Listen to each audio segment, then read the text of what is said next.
खैबर मां ख़बर शामिल क्यों था। अज़ीज़ गुल खैबर जे रिपोर्ट मुताबिक़ त खैबर भरिसां क़ौमी शाहराह ते टालर जे टक्कर लॻण जे नतीजे में नौजवान फौत थी वियो। खैबरानी थाणी जद में ख़ासि कयली वाटर वटि क़ौमी शाहराह ते मोटरसाइकिल सवार खे टालर जो धकु लॻी पियो, जंहिंजे नतीजे में नौजवान अयाज़ अली वलद अली बचकू खोसो सख़्तु ज़ख़्मी थी पियो, जंहिंखे खैबरानी पुलिस मटियारी तालका अस्पताल न्यू वियो, जिथे नौजवान रस्ते में फौत थी वियो। फौती नौजवान अयाज़ अली खोसो जो तालुक़ो ॻोठ जबल खान जे रवासी तौर ते आहे, जंहिंजो मर्द ज़रूरी कार्रवाई बैदि वारसनि हवाले कयो वियो आहे।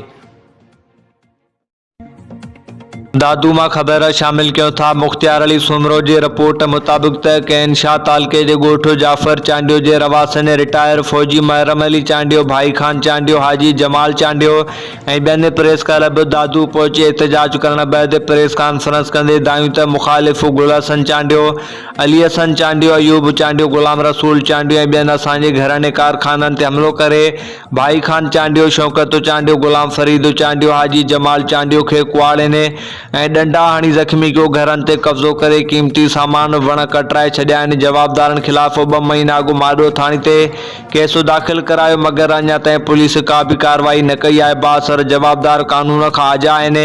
मुज़ाहिरीन chief justice Pakistan, chief of army staff, IG Sindh, DIG Hyderabad, SSP Dadu खां मुतालबो कयो त जवाबदारनि ख़िलाफ़ कानूनी कार्रवाई करे घरनि कारखाननि तां कब्ज़ो ख़त्म कराए तहफ़्फ़ुज़ फराहम कयो वञे।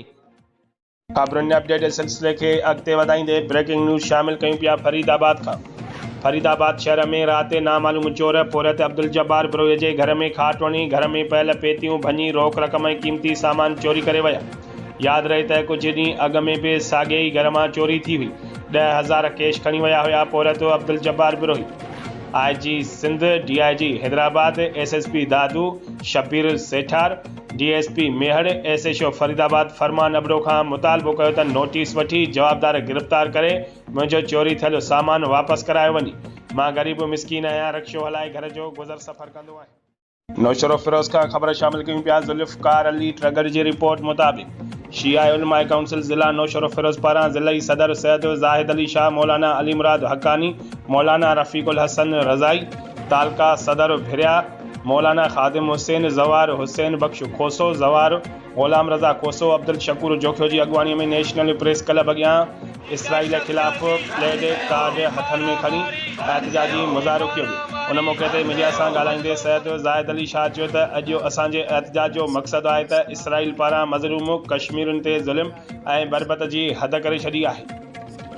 मुसलसल उन्हनि जे नंढनि ॿारनि ते हमला करे शहीद करे रहियो आहे। उन समूरे साज़िश जो किरदारु अमेरिका, जेको असां मुसलमाननि खे पाण में वेढ़ाए असांखे अकेलो करे मारे रहियो आहे। हुन जो असल मक़सदु बैतुल मुक़दस ते कब्ज़ो करणो आहे। उन खां पोइ काबतुल्लाह शरीफ़ में सभु मुसलमान हिकु थियो, शिया हुजो सुन्नी हुजो, सभु नफ़रतूं ख़त्म करे फ़लस्तीनियुनि जो साथ ॾियो ऐं इस्लाम दुश्मन यहूदी लाबी इसराइल ऐं उनजे बाबे अमेरिका खे सबक़ सेखारियूं त असां मुसलमान हिकु आहियूं, हिकु रहंदासीं। फ़लस्तीन जे आज़ादीअ ताईं जंग जारी रहंदी। मटियारी मां अव्हांखे ख़बर ॾींदा हलूं। ग़ुलाम शाह फारूक जी रिपोर्ट मुताबिक़ पीपल्स यूथ ज़िला मटियारी जो इजलास पीपल्स यूथ ऑफिस में जनरल सेक्रेटरी जमील मंगवाणो जी सदारत हेठि थी गुज़रियो, जंहिंमें फ़लस्तीनियुनि जे लाइ दुआ घुरी वई।